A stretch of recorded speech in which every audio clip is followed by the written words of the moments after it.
Welcome to exam तक। सभी पता फ्रेंड्स, इसके पहले मैंने आप लोगों के सामने माध्यमिक शिक्षक का वीडियो लाया था। अब मैं आप लोगों के सामने उच्च माध्यमिक शिक्षक नियोजन वर्ष 2022 हेतु आवेदकों के लिए निर्देशिका यानी कि उच्च माध्यमिक शिक्षकों का चयन कैसे होना है, मैं आपको वो सारी जानकारी दूंगा फ्रेंड्स आपको। तो उसके पहले अगर आप चैनल पर नए हैं, सही और ऑथेंटिक जानकारी चाहते हैं, तो बिना किसी देरी के चैनल को सब्सक्राइब कर लीजिए। सब्सक्राइब करने के बाद बेल आइकन जरूर प्रेस कीजिए। जैसा कि मैंने आपको बताया था, माध्यमिक शिक्षक उसी के जैसा है। यहाँ पर उच्च माध्यमिक शिक्षक पात्रता परीक्षा कर दिया है, बाकी सेम उसके जैसा है फ्रेंड्स। तो आपने अगर वो वीडियो नहीं देखा तो देख लीजिएगा। बाकी अहर्ताएँ तो माध्यमिक शिक्षक के जैसी उच्च माध्यमिक शिक्षक 3 अहर्ताएँ वो हैं। प्रोफेशनल एग्जामिनेशन बोर्ड द्वारा आयोजित उच्च माध्यमिक शिक्षक द्वारा निर्धारित प्रतिशत के साथ उत्तीर्ण हर पाए जाने वाले अभ्यर्थी के आवेदन करने हेतु पात्र होंगे, यानी कि जो उत्तीर्ण होंगे वही पात्र होंगे। सेकंड है, संबंधित विषय में द्वितीय श्रेणी में स्नातकोत्तर उपाधि बीएड उसके समकक्ष, यानी कि आप मतलब जो उच्च माध्यमिक शिक्षक का चयन होगा वो संबंधित विषय में उनका बीएड होना चाहिए या उसके समकक्ष डिग्री होनी चाहिए। संस्कृत पाठशाला में उच्च माध्यमिक शिक्षक के संदर्भ में संस्कृत साहित्य या व्याकरण में मान्यता प्राप्त संस्थान या द्वितीय श्रेणी के आचार्य उपाधि न्यूनतम शैक्षणिक योग्यता, इसके अतिरिक्त बीएड होना अनिवार्य होगा फ्रेंड्स। आयु संबंधी फ्रेंड्स, न्यूनतम आयु 21 वर्ष होनी चाहिए, अधिकतम आयु पुरुष के लिए 43 वर्ष और अतिथि शिक्षक के लिए 52 वर्ष होनी चाहिए फ्रेंड्स। महिला के लिए 48 और महिलाओं के अतिथि शिक्षक की आयु 57 वर्ष होनी चाहिए। पुरुष के लिए 48 और पुरुष के लिए यहाँ 57 महिला के लिए 57 होनी चाहिए फ्रेंड्स। अब यहाँ गणना है, न्यूनतम एवं अधिकतम आयु की गणना 1/1/2022 के आधार पर की जाएगी। मध्य प्रदेश का मूल स्थायी निवासी को कंडिका 4.2 में छूट का लाभ प्राप्त होगा फ्रेंड्स। उन अभ्यर्थियों को जो मध्य प्रदेश शासन के निगम मंडल के कर्मचारी रह चुके हैं उनको भी छूट का प्रावधान दिया जाएगा फ्रेंड्स। ऐसे उम्मीदवार जो भूतपूर्व सैनिक के आयु का निर्धारण मध्य प्रदेश राज्य स्कूल सेवा शैक्षणिक संवर्ग में 2018 के नियम के अनुसार होगा। अंतरजातीय विवाह, अगर अनुसूचित जाति अंतरजातीय विवाह सवर्ण पति या पत्नी के मामले में अधिकतम आयु सीमा के छूट समान प्रशासन के निर्देशानुसार होगी फ्रेंड्स। विक्रम अवार्ड वालों को भी छूट दी जाएगी फ्रेंड्स। मध्य प्रदेश शासन के शासकीय शालाओं में कार्य कर चुके अतिथि शिक्षकों जिनके द्वारा न्यूनतम 3 शैक्षणिक सत्रों में न्यूनतम 200 दिवस पर कार्य अनुभव प्राप्त हो, 3 शैक्षणिक सत्र एवं 200 दिवस का कार्य अनुभव प्राप्त हो, अधिकतम आयु सीमा 9 वर्ष की छूट होगी। उसके अतिरिक्त मध्य प्रदेश शासन द्वारा समय समय पर आयु संबंधी प्रावधान लागू होंगे। ये फ्रेंड्स महिलाओं के लिए 50% पद आरक्षित रहेंगे, भूतपूर्व सैनिकों के लिए 10% रहेंगे। तीसरा है, अतिथि शिक्षकों के लिए 25% पद आरक्षित रहेंगे जिनने न्यूनतम 3 शैक्षणिक सत्र में 200 दिवस कार्य किया है फ्रेंड्स।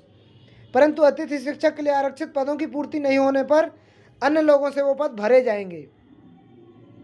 दिव्यांगजन अधिकार अधिनियम 2016 में मध्य प्रदेश दिव्यांगजन अधिकार नियम 2017 के अनुसार 6% पदों की 1.5 की सीमा के अनुसार निम्नानुसार होगा फ्रेंड्स।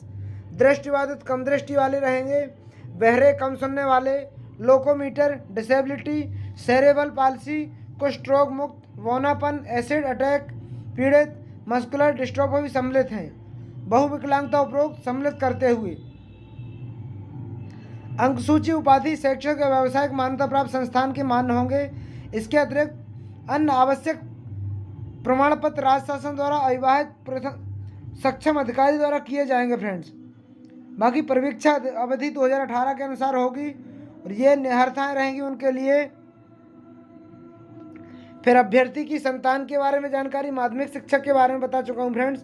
प्रक्रिया शुल्क अनारक्षित अभ्यर्थियों के लिए 200 रुपये, अनुसूचित जाति जनजाति अन्य पिछड़ा वर्ग दिव्यांगजन के लिए 150 रुपये रहेगा। यह शुल्क नॉन रिफंडेबल होगा। अभ्यर्थियों की अन्य प्रक्रिया जिज्ञासा समस्या समाधान के लिए MP ऑनलाइन पर यह नंबर जारी किया गया है।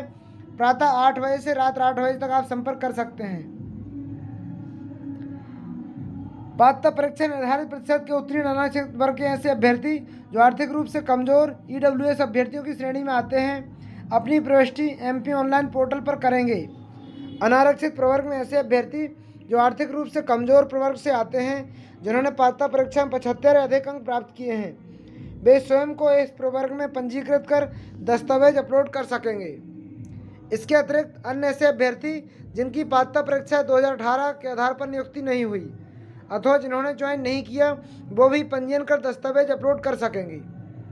30/12/2019 को जारी विज्ञापन के आधार पर प्राविधिक चयन सूची प्रतीक्षा सूची पिछड़ा वर्ग के ऐसे अभ्यर्थी जिनने नियुक्ति आदेश जारी नहीं हुए पुनः प्रोफाइल पंजीयन दस्तावेज अपलोड कर सकते। फ्रेंड्स,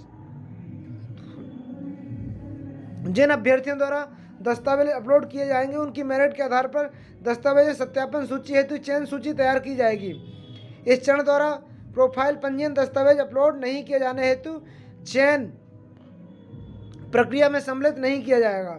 वे मेरिट क्रम के आधार पर नियुक्ति का दावा नहीं कर सकते। फ्रेंड्स, MP ऑनलाइन 2018 का आप ये पढ़ सकते हैं। फ्रेंड्स, यहाँ पर आपकी रैंक के आधार पर उसमें सिलेक्शन होगा। 2018 में अभ्यर्थियों द्वारा अतिथि शिक्षक के रूप में दर्ज की गई जानकारी के आधार पर PV पात्रता परीक्षा परिणाम में अतिथि शिक्षक की श्रेणी में कैटेगरी रैंक जनरेट की गई है। इसी रैंक के आधार पर अतिथि शिक्षक हेतु आरक्षित पदों पर नियुक्ति कार्रवाई की जाएगी।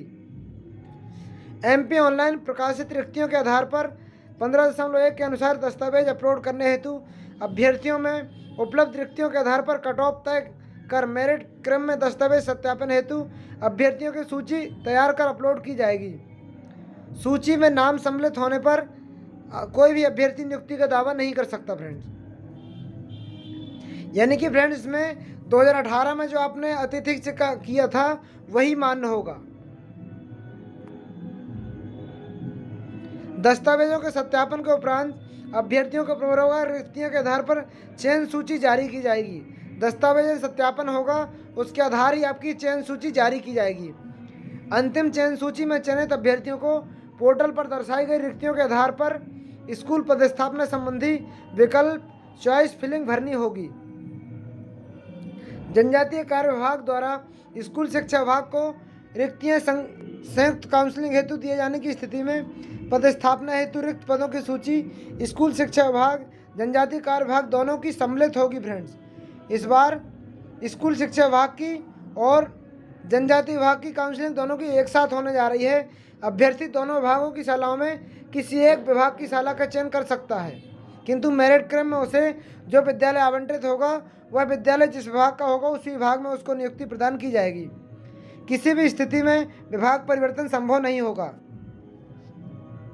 यह मेरिट क्रम से ही पूरा जिलावार प्रवर्ग रिक्तियों के क्रम में उन्हें विकल्प न मिलने पर विभाग द्वारा रिक्त पदों पर उनकी पदस्थापना की जाएगी।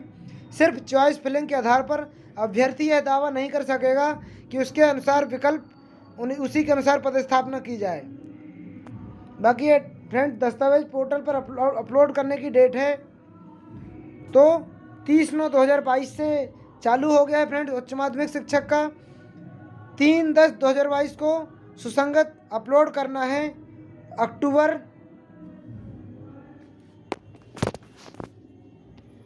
अक्टूबर में इनकी भी रिक्तियों का सत्यापन रिक्तियों का अपडेशन चलेगा। 3/10/2022 को इनका अपडेशन चलेगा। अक्टूबर में रिक्तियों का ऑनलाइन रिक्तियों के आधार पर दस्तावेज सत्यापन सूची अपलोड होगी। फ्रेंड्स, जिला स्तर पर अभिलेखों का सत्यापन दस्तावेज सत्यापन सूची के आधार पर सत्यापन कराना है। दस्तावेज सत्यापन पात्रता के आधार पर चयन सूची का प्रकाशन होगा। फिर इसके बाद चयनित अभ्यर्थियों के द्वारा शाला विकल्प का चयन दिसंबर में किया जाएगा। फ्रेंड्स,